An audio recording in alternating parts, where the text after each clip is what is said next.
So 2022 has been, I think, a complicated year, right? I think a lot of people are remembering the year for all of the terrible stuff that's happened, and within the crypto space for all of the multi-billion-dollar blowups. But I think it's also important to remember all of the various positives that the crypto space has seen, right?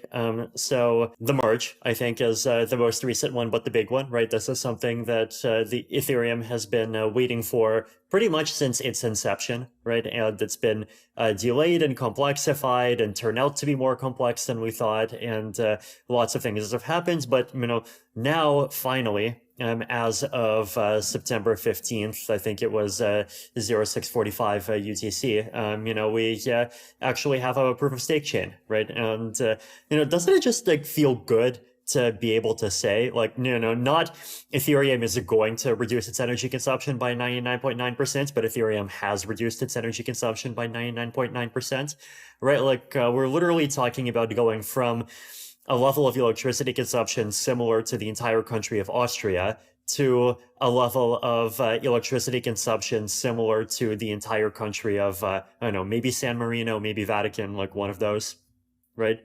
So, huge success also from the just protocol security point of view. Even a huge success from the usability point of view, right? So, like, a lot of people don't realize this, but the merge was actually a transaction inclusion time decrease, right? And this happened for a couple of reasons. One of those reasons is actually the easier one to understand, which is that, blocks have thousands of attestations that are coming on top of them, and so you have thousands of confirmations happening in parallel. And what that basically means is that a few seconds after one single block comes, you have the equivalent of what would in proof of work lanes be considered hundreds of confirmations, right? Like if you go to etherscan.io/blocks_forked, right? And the most recent forked block was 6 days ago. In the proof of work era, there would be multiple of these every hour, right? So that's the first reason. The second reason is that because block times now are, instead of being this like very random Poisson distribution thing where, sometimes you have a block every 2 seconds, sometimes you have a block only after a minute. Here we have a block in a nice regular pattern of 12 seconds. And what this means is that on average, you only have to wait 6 seconds for a transaction to get included, right?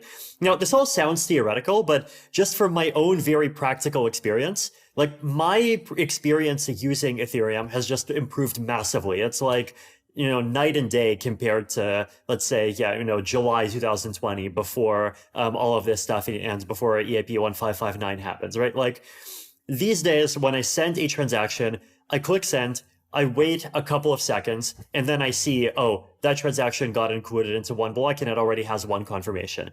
Like, it's not quite competitive with, Web 2, oh my god, let's pay $35 million so the latency is 184 milliseconds instead of 212 milliseconds standards, but it's like already good enough to be competitive with, say, credit card point of sale systems, right?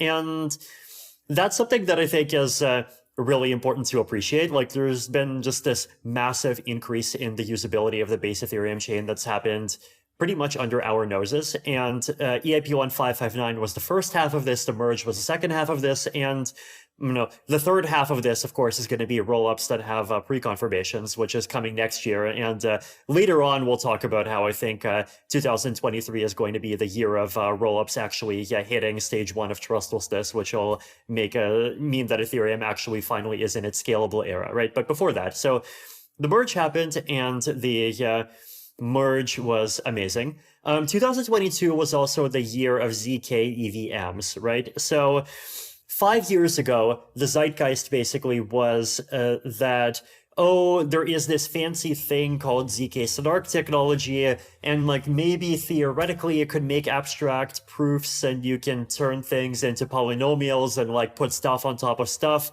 and maybe eventually verify an Ethereum block, but like, come on, it's so high overhead that's going to take like literally 4 weeks to make a proof and 4 years to actually audit the code to do any of that, right? But fast forward to 2022, and we have multiple ZK EVM implementations that are all promising some kind of mainnet launch next year. like, this is amazing, right? Like, ZK EVMs have just gone from being a non-existent pipe dream to being the, I think, clear and manifest long-term and possibly even medium-term future of scaling Ethereum, right? So that's number two. Then, on the adoption front, right, sign in with Ethereum has seen massive, gains in adoption. Ethereum, I think, was in a great position to take advantage of people's desire to explore the various alternative Twitters, alternative social media platforms, right? So Farcaster, sign into that with an Ethereum account. Lens, sign into that with an Ethereum account. And I've used, Farcaster and Lens, and they're actually great. Fast forwarding to earlier in the year, I feel like, a lot of crypto people have forgotten about this, but it's still super important to remember the invasion of Ukraine in February, right? Which is definitely an extremely tragic event overall. But the part of it that is, I think, not, quite happy is obviously that they've succeeded in defending themselves far beyond most people's expectations. But I think, cryptocurrency payments actually worked for them when nothing else worked, and they've actually starting from that very first tweet that the country's official Twitter account made on the morning or the day after the invasion. Cryptocurrency actually has been a lifeline for the country, a lifeline for a lot of civilians and the people, right? And that's just like one example, and then you have all these various small examples like continuing adoption happening in places like Latin America, for example. I came to Argentina last year, I came to Argentina this year, and the level of sophistication has improved by a lot, right? And, one of the things I saw, for example, is when I visited just recently, there was a group, I forgot their name, I think it was called either DeFi Latam or something vaguely called like this, right? But this was just a really lovely person from Venezuela, and he was basically saying like, hey, the FTX situation is, helped me realize that DeFi actually is important, and like I want to help Latin Americans, who need crypto actually interact with crypto in ways that are decentralized and that involve self-custody. And this person actually knew a huge amount about layer 2 protocols, a huge amount about different forms of self-custody and all of these things.